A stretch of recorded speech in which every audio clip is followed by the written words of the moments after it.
Ladies and gentlemen, good evening, good morning, good afternoon. I'm glad to welcome you to another appointment of the cycle of the international video conferences dedicated to tramways and other means of transport. This time we have a presentation coming from down under, as we say.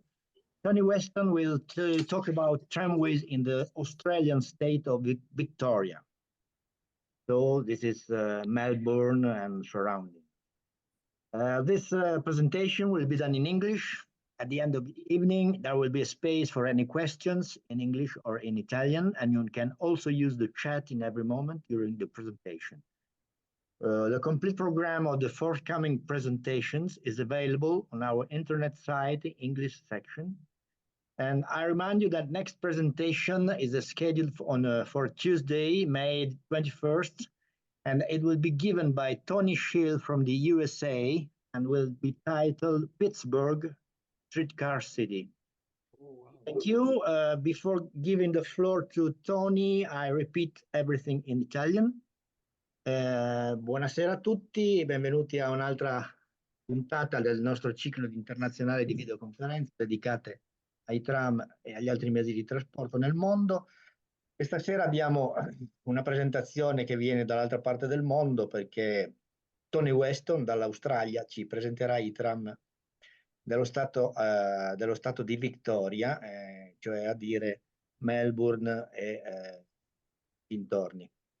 La presentazione sarà fatta in inglese, alla fine della serata ci sarà spazio per domande eventuali in inglese o in italiano, ma potete anche usare la chat in ogni momento durante la presentazione. Il programma completo delle prossime videoconferenze è disponibile sul nostro sito internet, come sempre, e vi ricordo che la prossima serata è prevista per martedì 21 maggio e sarà una presentazione dagli Stati Uniti d'America, precisamente da Pittsburgh, da dove Tony Schill ci parlerà dei tram della sua città.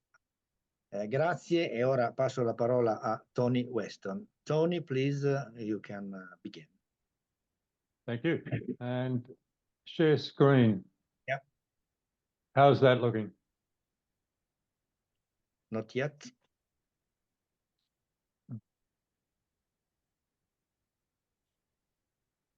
Is it there then? No. Okay, now, okay, it's all right. Okay, right. Fine. Okay. Thank you.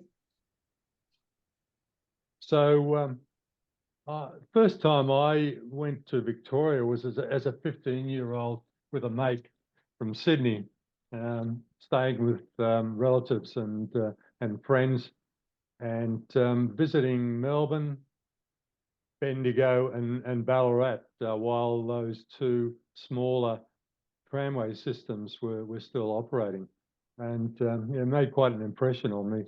And I've been to Melbourne various times going through conferences and other things. And in 2006, I got a new job with a consulting firm in Melbourne, living in Launceston in Tasmania. So I was commuting 6 o'clock flight out of Launceston to Melbourne, 5 days in Melbourne and then back to Launceston for the weekend. So in that 8 years working in Melbourne, I got to see a lot of the Melbourne trams and also Bendigo and Ballarat tourist tramways and museums. So I'll start the presentation now with a photograph of Melbourne's most recent trams, the E-Class low floors at the Southern Cross Railway Station on Route 96.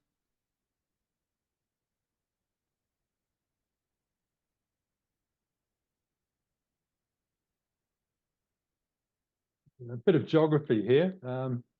Victoria is a state in the southeast of mainland Australia. It's the smallest state on the mainland, and it has an area about the size of the UK and a population of 6.6 million in 2022. So Victoria down southeast of the mainland Australia and Tasmania across Bass Strait. So looking at Victoria itself, Melbourne, the capital on Port Phillip Bay, and then other cities, main cities besides Melbourne, Geelong, Ballarat and Bendigo. So this presentation is a review of mainly recent public tramway operations at Portland, Ballarat, Bendigo and Melbourne, with some references to the history of these systems. So the history will include some of the trams which were used in Melbourne over the years. And we'll go to Portland for a start. So Portland's a city in the western, southwestern area of Victoria. It's on the coast, and major industries including fishing, agriculture, shipping, and aluminium smelting. So there weren't any tramways there historically, but about 20 years ago, a committee, an organisation got together and decided that they were going to build a tramway as a tourist attraction in Portland, as another attraction to what is a fairly small town, and always looking for new things to entice tourists, including cruise ships to Portland. So the tourist tramway is about 3.5 kilometres in length, and the services are provided by a Melbourne cable tram, which consists of a replica Melbourne grip car, a dummy, and an enclosed restored trailer car. So the tramway is operated 7 days a week by a volunteer organisation.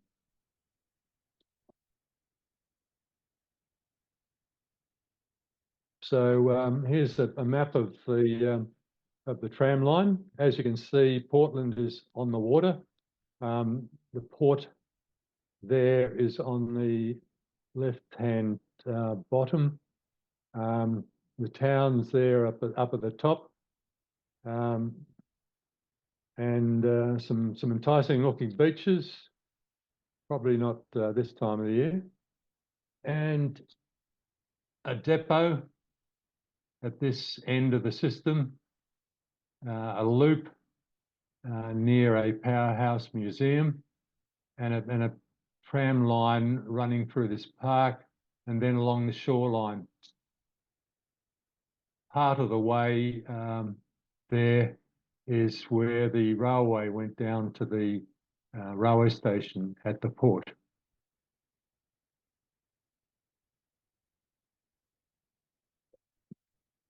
So in this picture, we can see one of the grip car and trailer trams passing the Portland Harbour, and in the distance, stockpiles of wood chips for export and the unloading facilities for alumina to feed the aluminium smelter.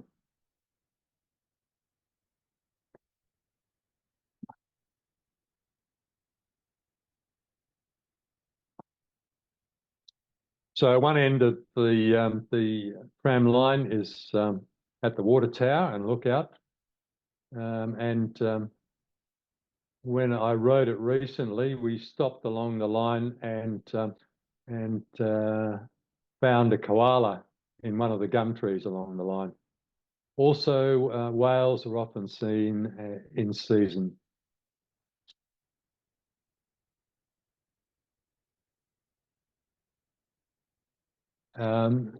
There's a depot, museum, and a turntable branching off the tram line. And the building there for the depot is newly built, or relatively newly built, but in the older style fashion. So these trams at Portland consist of the dummy, and these dummies are replicas. They use a diesel engine, and there are 3 of those with a hydrostatic transmission. And the trailer cars are the genuine article which have been restored. And there are about 540 of those trailer cars built for use in Melbourne. And so there's been a lot of those in use as sleep outs and all sorts of things since the Melbourne cable trams stopped running in 1940.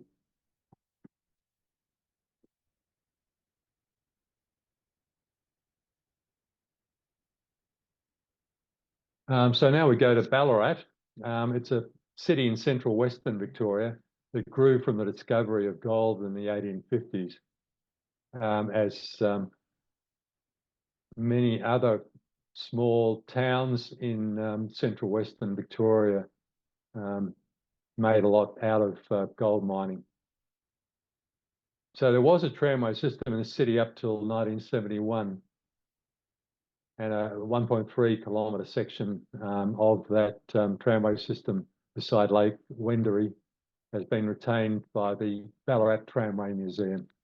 The gauge of the tramway's 1435 millimetres and power supplied at 600 volts.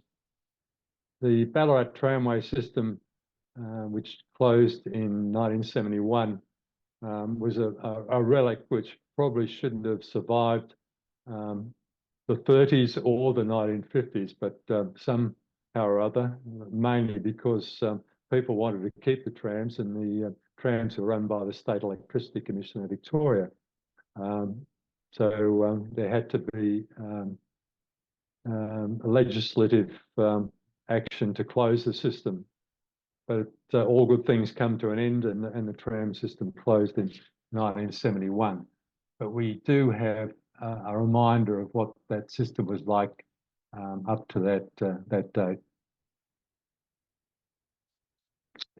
So on Lake Wendouree, there's the 1.3 kilometres of tram line, which has recently been upgraded, and a depot and museum, and there's been a large new display building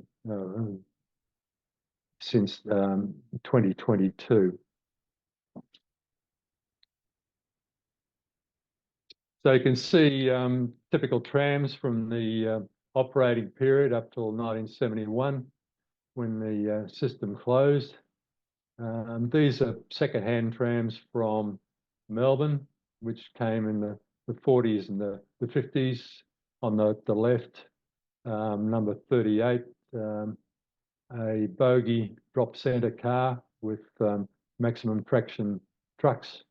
And on the right, a single truck tram, Birrell 21E truck, and modified for one-man operation. And the new display centre in behind.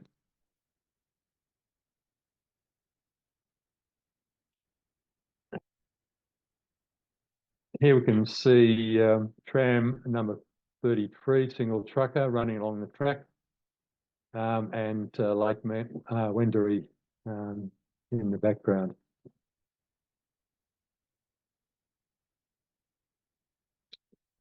And the museum even has a horse car, which has been restored and is occasionally taken out for a run with the horses.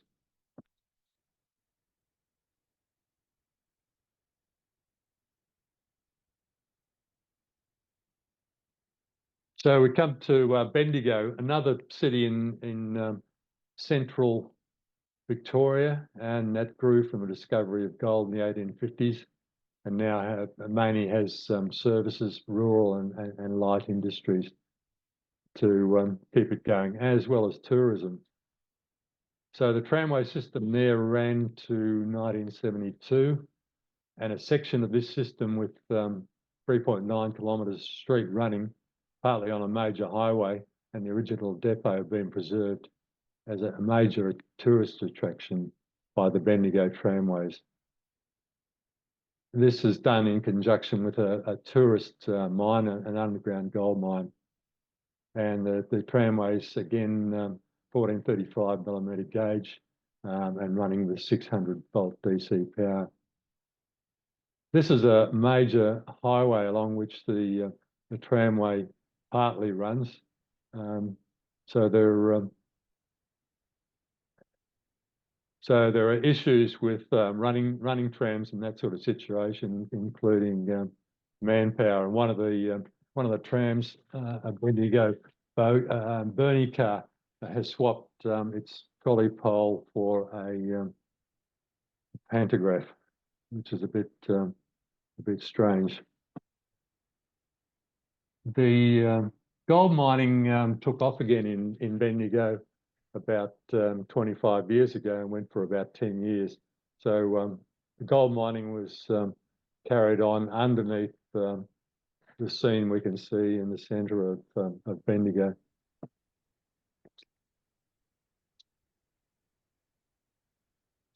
So here's a plan of the system.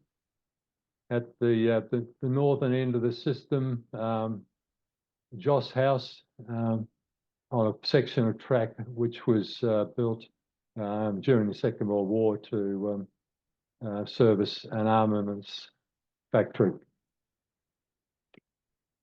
Past the depot, which is the original depot, and also serves as a workshop with restoration of quite a few trams from different cities, and running along the highway to the gold mine.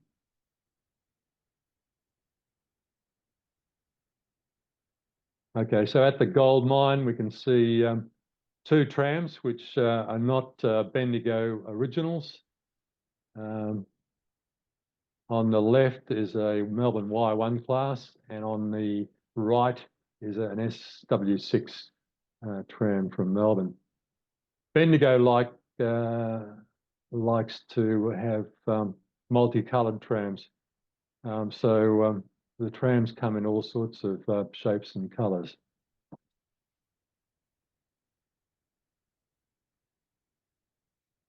This tram is an original Bendigo tram crossbench, which served as a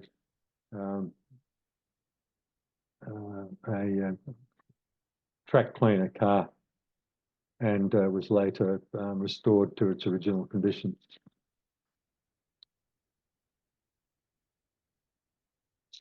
Here's a scene in almost the centre of Bendigo, Charing Cross, with the Melbourne SW6 tram at the tram stop in the centre of the city.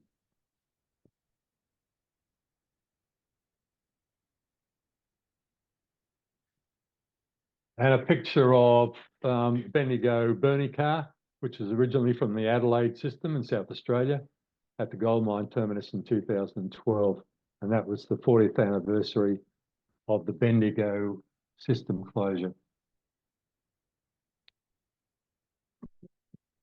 My first experience with Bendigo trams was in 1971, and my friend and I caught an early train to Bendigo, and outside the railway station, or near the bridge over the railway station, there was a single Bernie car which ran to Eaglehawk, the longest run on the system, and back into town and then to the depot.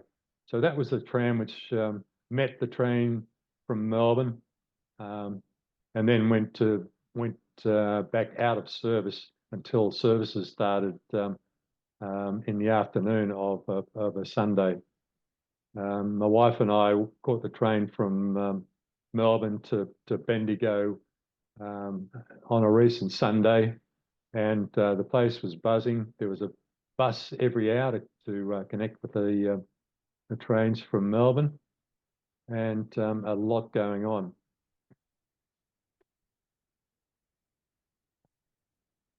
And this is an older photograph showing one of the Bendigo bogie cars, which I assume has been painted in all sorts of different colours since then.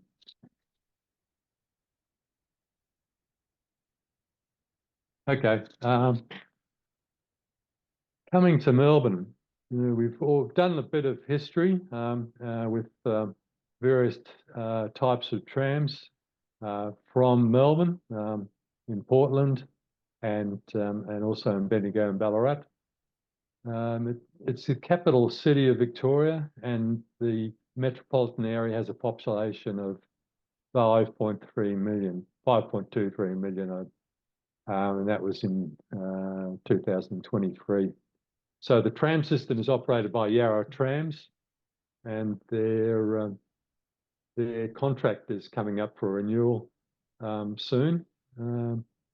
And the system has 25 routes with about 250 kilometres of double track, more than 500 trams, and over 1,600 stops. There are over 200 million passenger trips per year.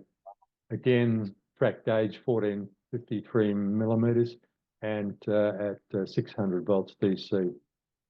The photo shows a tram running through some of the leafy suburbs of southeastern Melbourne.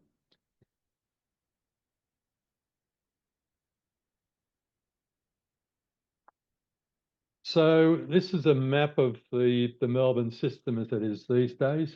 It's not much different from the system as it was in the 1950s, apart from a few closures. So Melbourne has kept most of its tram routes and also expanded the system. In particular, some fairly major extensions up to Bundoora, RMIT, a university. There are 2 universities in that area, and to the Vermont South from Burwood, which was an extension made in the 1970s.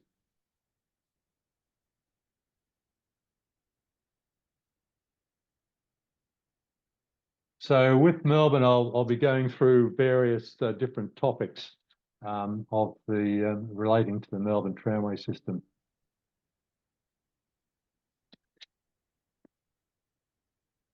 So there are about 25 of the W class, SW5, W6, SW6, W7, and W8 trams, which are operating on the system these days, and they're mostly used on a circular route around the city, which is free to use, and also tram routes, regular tram routes running through the city are also free to use in that free area. The W-class trams were constructed between 1939 and 56. That is the trams which are currently being used with some modifications and built mainly by the Melbourne and Metropolitan Tramways Board, a previous operator of the system. So they've got 4 30 kilowatt motors, 14 metres length and 48 seats.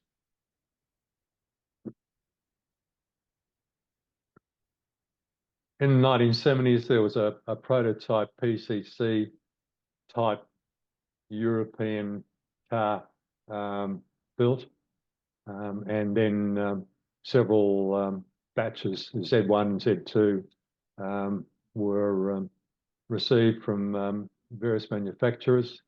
The Z1s and Z2s are all out of service these days, leaving the Z3, which were constructed by Comenge at their Dandenong works, two 195 kilowatt motors, 16 meters long, and 40 seats.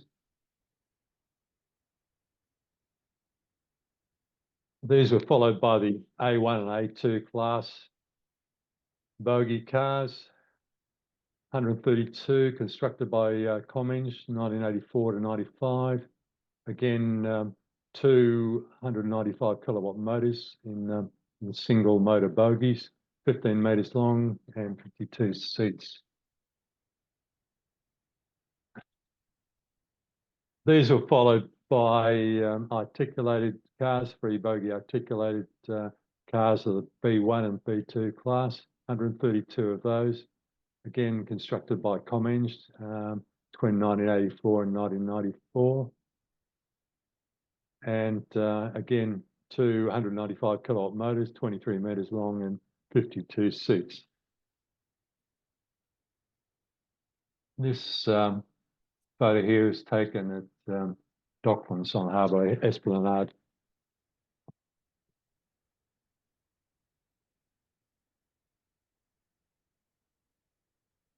Then came the low floor cars, C1 class, 36 of those, constructed by Alstom, 2001 to 2002, four by 105 kilowatt motors, 23 meters long, and 40 seats.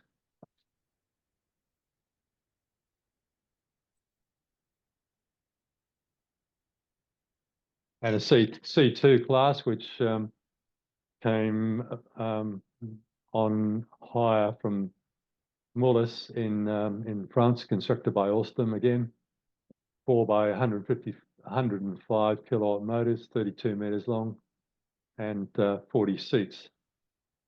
So the trams get longer, but the seats seem to change, stay. The number of seats seem to stay the same. So there's a lot more standee capacity in the later low floor cars.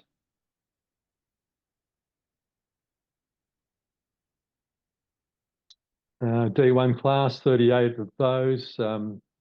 Siemens, Germany, 2002, 2004, 400 kilowatt motors, 20 meters long, and only 34 seats.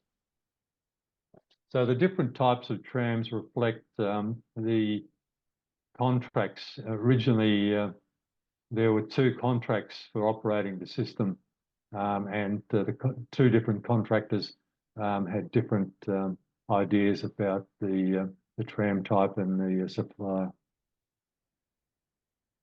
D2 class, 30 meters long, 21 cars there, again from Siemens, and 400 kilowatt motors and 58 seats. And the pride of Melbourne, the E-class cars, which were constructed by Bombardier, Alstom, nominally the Flexity Swift, and they were constructed between 2013 and 2021. And I'm informed that they've got 320 kilowatt motors, but I've also seen another spec there, and they're 33 meters long. Now, these are unusual design for low floor trams. There are only three sections. The centre section has two bogies, and each of the end sections has one bogie. They're a lot more comfortable to ride in compared to the older or other low floor trams, and also the bogies swivel as against fixed trucks on the previous low floor trams. And they've been voted Melbourne's most comfortable trams. There are some other trams, a G class due to be built soon, but none of those are in service yet. And for some time there were restaurant trams running. They were modified W-class cars, but they're no longer operating.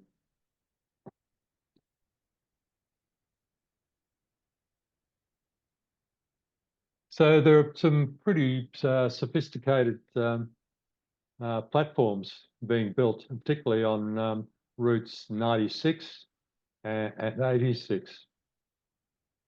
So we can see the shelter and the little moon symbols showing that both the 86 and the 96 trams have half-hourly night trams on Friday and Saturday. This is an island platform.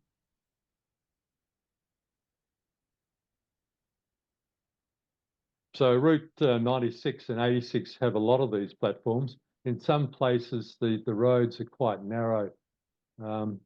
So in this case, there's an island platform, but it's quite skinny. And so the tram you can see on the right-hand side is entered from this platform, and then the trams coming the other way, going out of town to the terminus, are entered further along the platform.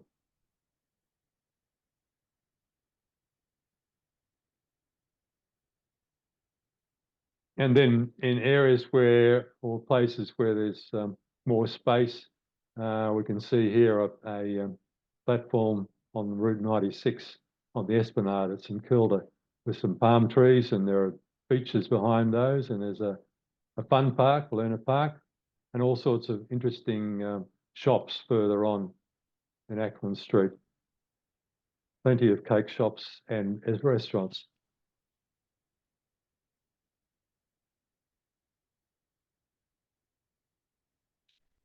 One of Melbourne's prides is a Grand Union junction at Balaclava Junction. And we can here see a B2 tram in advertising livery travelling south on Route 64. So with the Grand Union, trams can run from any direction to any direction. So the trams routes which run regularly, routes 3, 16 and 64. Also two other parts of this Grand Union Junction are used by trams running from depots. So we can see here it's a tram on a depot run, out of service, running to and from the Glen Huntly depot. The tracks on the far side of the Grand Union there are rarely used. One of the other innovations in Melbourne with junctions is that areas or places where trams are likely to be held up by other trams turning right, there's a special right-hand turn lane. So we can see here two B2 class trams at the Nolan Street Junction on St Kilda Road. So the tram on the left is heading along St Kilda Road to an unknown destination, and the other tram on the right is turning into Nolan Street and South Melbourne Beach. The Shrine of Remembrance is up ahead on the hill.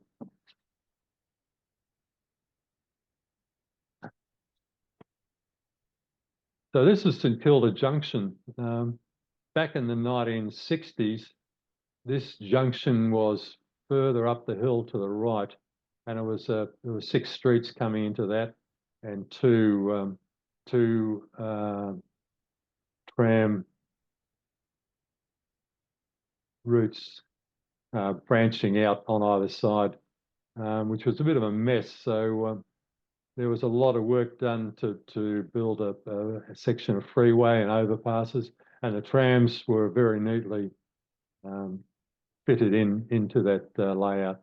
So here we see St Kilda Junction. as it is these days, with a Z-class car on the left and a B2 class coming from the eastern suburbs on the right.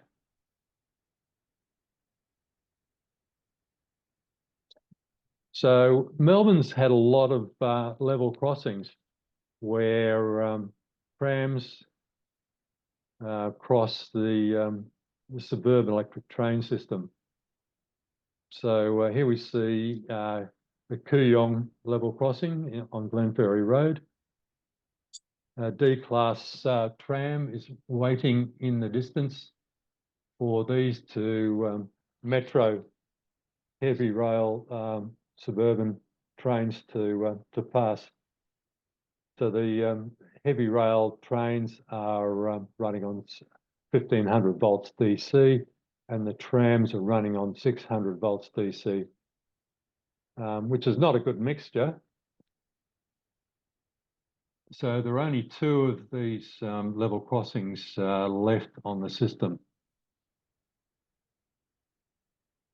So once the trains are out of the way, there is a signal person in the signal box on the right who makes sure that the trams don't get fed 1500 volts and is changing the power supply after the trains have left, and enables the trams to run through the what's called a square in this area here, and get their 600 volt power supply. So there's been a big push to get rid of these level crossings, either ones with trams and ones without trams.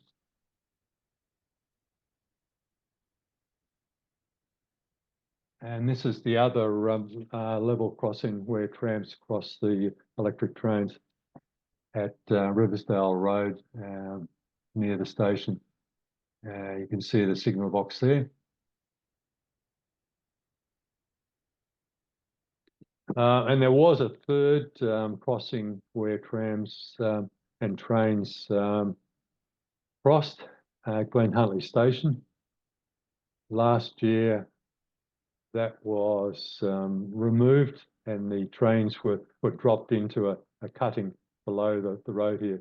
You can see here where the construction for that grade separation is in full swing, and the tram wires have been pulled down, and lots of earth moving and other equipment is at work.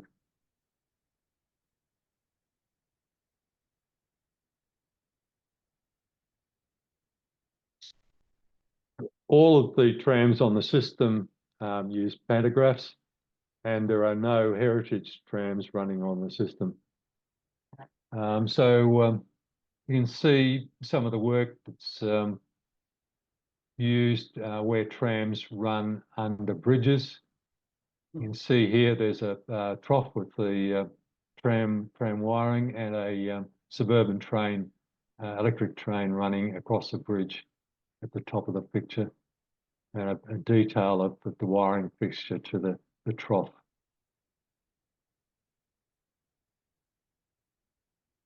Quite a few centre traction poles in the system. This is on a route to the north of the city, Bundoora. And there are centre traction poles used around the city and other routes as well. This is reserve track, but in a lot of the areas of reserve track, which are concreted, emergency services vehicles can use this. So here's an example of delicate overhead wiring for pantograph current collection. This is near the Hawthorn Depot and the Melbourne Tram Museum. And there are some examples of the older style overhead wiring for trolley pole operation.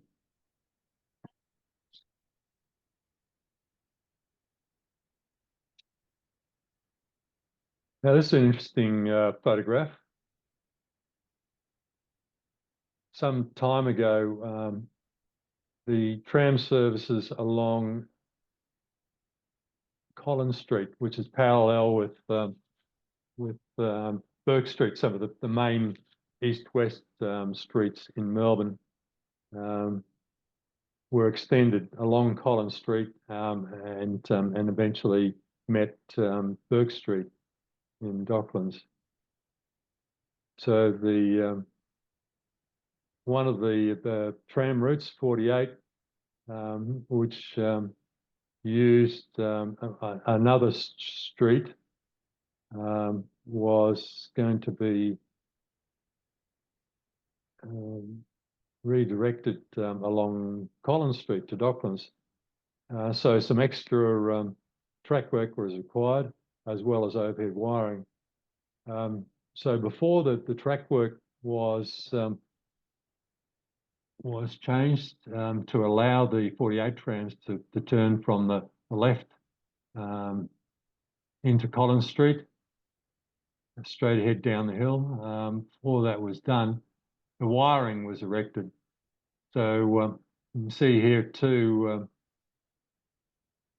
tower trucks with the crews putting up the wiring for that new corner before the tracks were modified.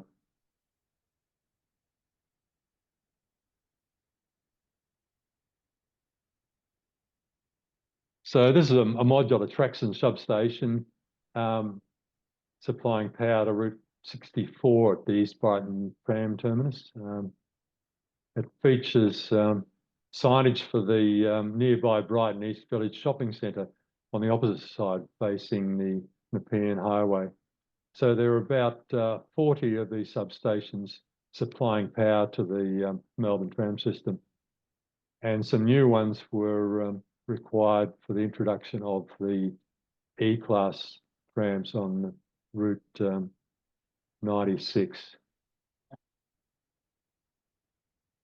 So there's been an attempt to soften the appearance of this modular traction substation.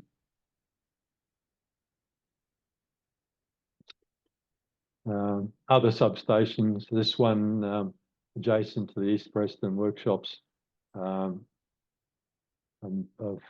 of brick and not modular.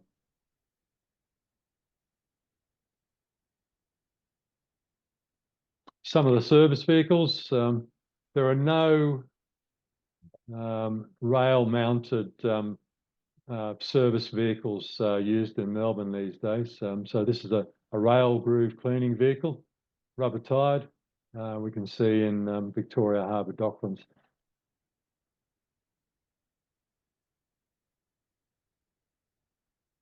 And a rather old recovery vehicle to push trams if necessary and do all sorts of other manoeuvres if a tram's in trouble. This is an East Preston workshop.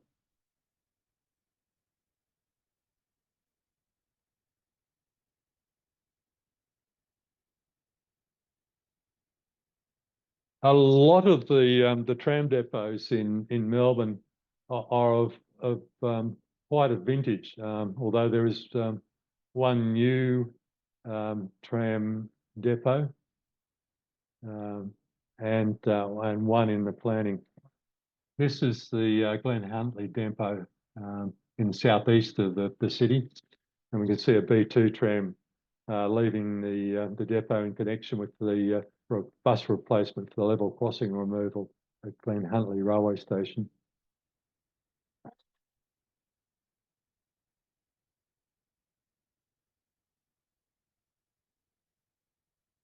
This is one half of the Malvern depot with a D2 tram on the right. This tram depot was built in the early 1900s. and was quite decorative. But too small for expansion of the system. So a second half was added later on. Not quite in the same architectural style.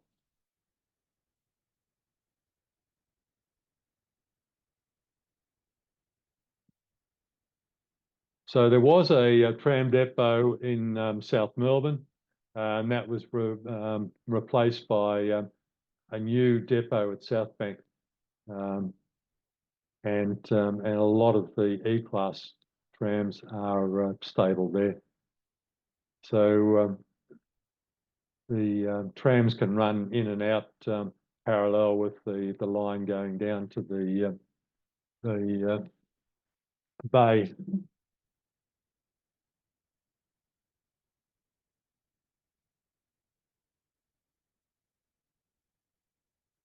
Another of the older tram depots, Q depot, and these are trams leaving the depot before the morning peak. So these trams need to go out into a main road with quite a lot of peak hour traffic, and manipulate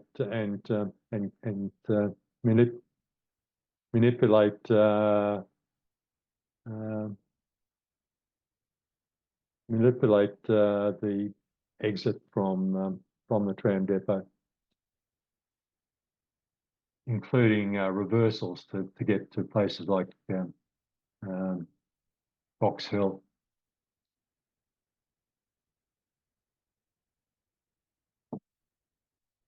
This is the former Hawthorn depot. It's home to the Melbourne Tram Museum, which we can see on the right there, and apartment blocks. So some of the sheds were knocked down and used for building apartments. And there are apartments at the upper floor there of the former tram depot.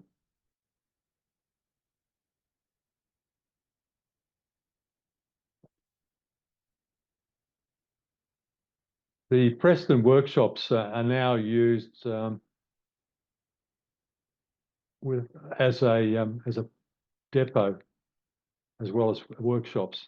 This is the new Preston depot with E-class cars again.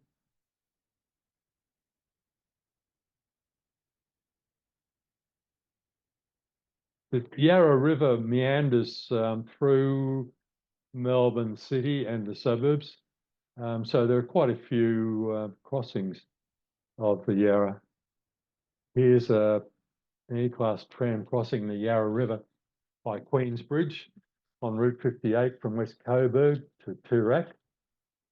And the building on the left is the Eureka Tower. It's 297 metres high, and it's formerly the tallest building in Melbourne, but is now surpassed by Australia 108, which is 317 metres high, and which I think is the tall building on the right. You can see there's very little freeboard on this bridge. Further up the Yarra is Prince's Bridge, where St Kilda Road crosses the Yarra. We can see a D1 tram crossing and a piece of modern architecture in the background.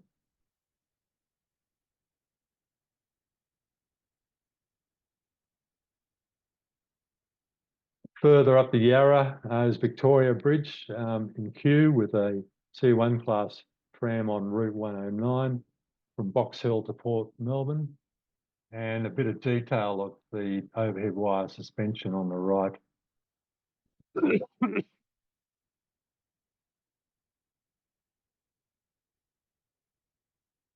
And the trams even run across bridges over other trams.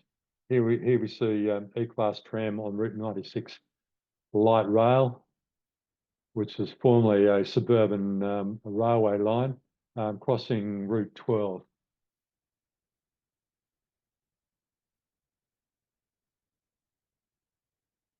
and an A1 tram on formerly Route 112, now 12, running under the light rail bridge.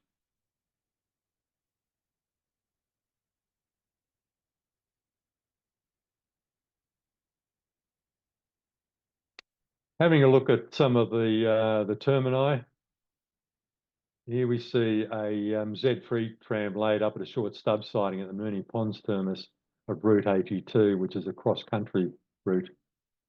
This replaced the terminus in the middle of the road, 100 metres behind the photographer. Some of the English speakers may be aware of Dame Edna Everage, also known as the late Barry Humphries. Moonee Ponds is a spiritual home of the fictional character Dame Edna.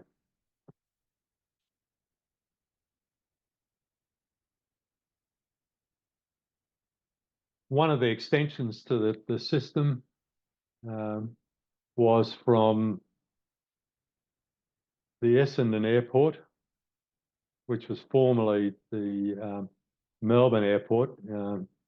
In the 1970s, this was replaced with Tullamarine Airport, and the tram line was also extended to a shopping centre, but not to the airport. So the closest tram stop to Melbourne is the one we see here, with a 6-kilometre taxi ride to the airport if you're so inclined, which I did once, but now use the express bus service from the centre of Melbourne to the airport. This is a simple single track stub at the end of the system.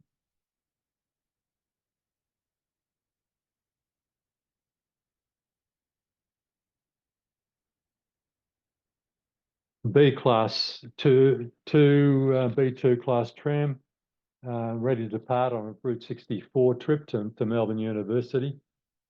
And this is the most southern point on the Melbourne system. And I believe from the closure of the Wellington, New Zealand system in 1964 until the Christchurch Tourist Tramway opened in 1995, that this was the southernmost regular public transport by electric tram in the world.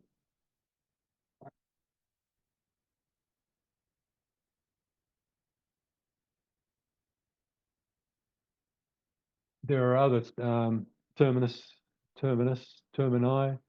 where there's a scissors crossover and two layover roads here. You can see two E-class trams at Bundoora with the RMIT, Royal Melbourne Institute of Technology grounds on the right and a shopping centre on the left.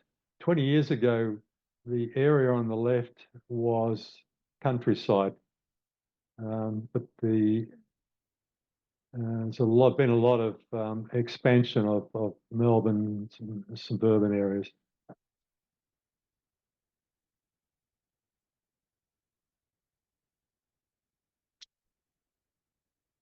This is a terminus near the centre of Melbourne. An A1 tram at the northern terminus of the 6-kilometre straight Route 78 to Paran. You can see the protective area for the passengers there.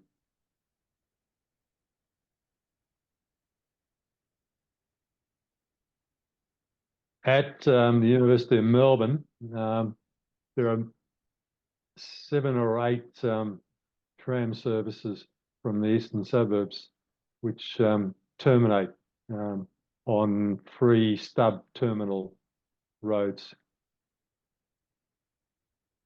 So you can see 2 trams parked in the stubs, ready to depart, and a platform in the distance. There's also one route which runs through this to the northern suburbs. Every tram system needs a workshop. Or two. So last year there was a group of us who were allowed to have a look through the Preston workshops. Interesting method for storage of tramcar trucks stacked on these pallets. Bit of history here with some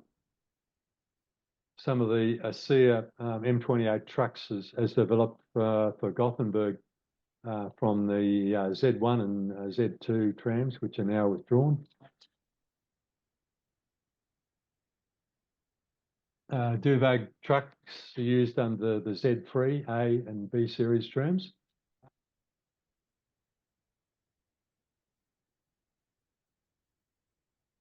Plus the old Melbourne number 15 trucks, updated with track brakes, used under the W type trams.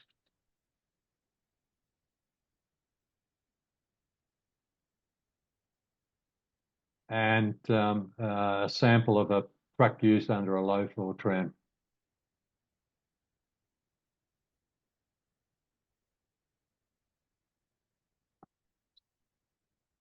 So a couple of pictures of trams in the workshops. There is now a second workshop at East Preston, which was formerly a depot. And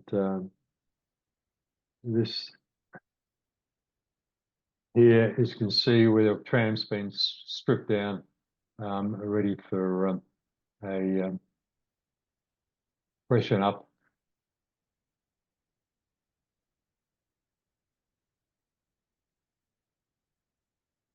So eventually, tram tracks wear out. This is an example of what happens when the tracks wear out and need replacement. Corner of Collins Street and Spencer Street. So you get a whole lot of excavators with breakers and buckets and sharp teeth like this one here, and the concrete is ripped up, and the new tracks installed in concrete or in asphalt.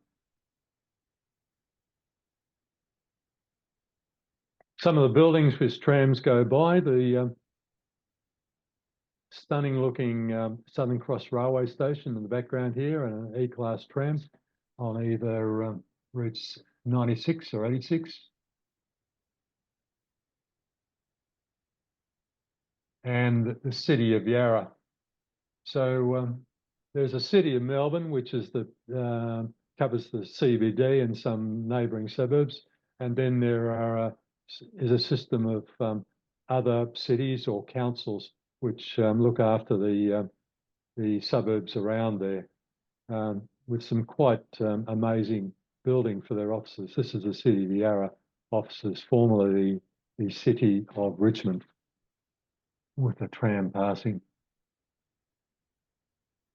on the number 75 route. There are not very many abandoned tracks in Melbourne. Here we see the former Preston Depot entry tracks near the new Preston Depot and the Preston workshops, and the depot has been demolished.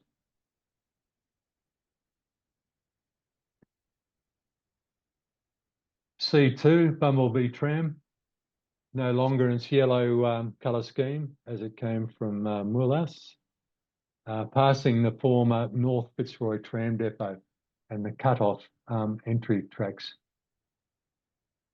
Obviously not in use anymore.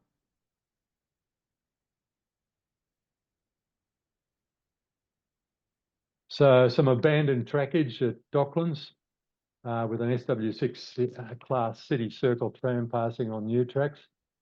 The large Docklands Stadium is on the left, and the redevelopment of the area in front of us here was proposed about 15 years ago, but never proceeded.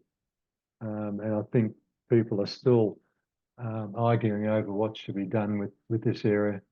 Meanwhile, the tram tracks are still there. In conjunction with the new metro heavy rail station at the main road junction, the Anzac station, there was a deviation of the tram line to Toorak, and sections of Park Street and Domain Road in South Yarra were deviated along the road in the background there.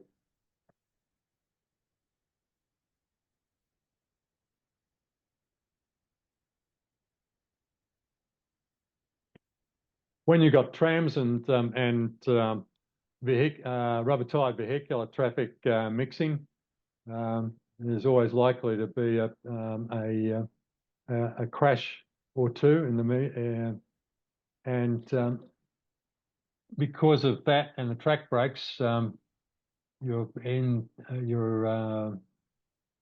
asked to hold tight when you're on a tram. So this is one of the posters with a safety message directed to passengers.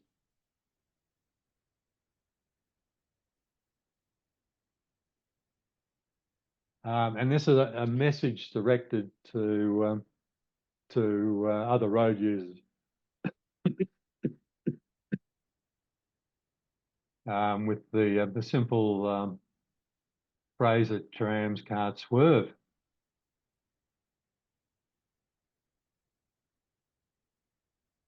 So a while ago there was a campaign with advertising to other road users that trams are very big and heavy. So here we see Spike the rhinoceros on his skateboard, which was used as part of that program and has recently been revived.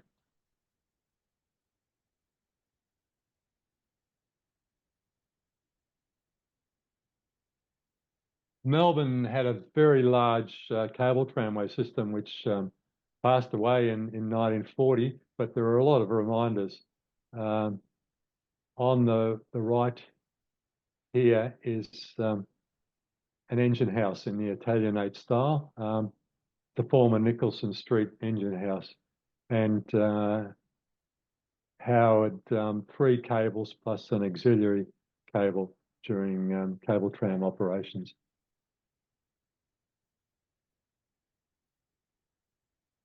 As well as the winding houses, there were cable car sheds. Here we see the Richmond cable car shed developed as a frontage to a hotel with a passing C1 car.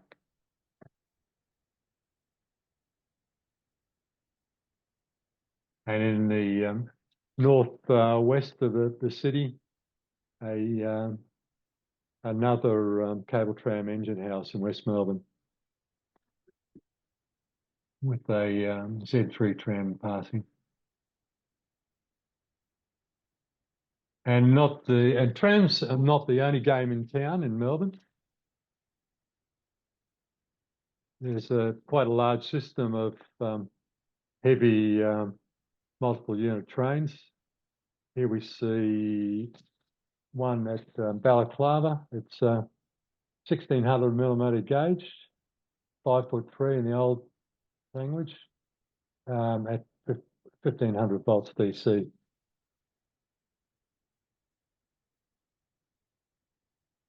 Very large contracted bus services. This is Connecticut Company bus at the North Fitzroy Bus Depot. This was the site of the workshops for the Melbourne cable tram system, which last operated in 1940.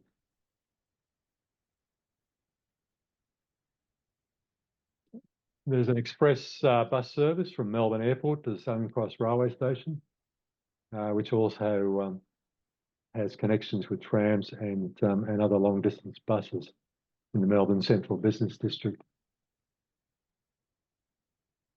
And another of the suburban buses at the Melbourne University terminus. Okay, that's all from a presentation. Any questions?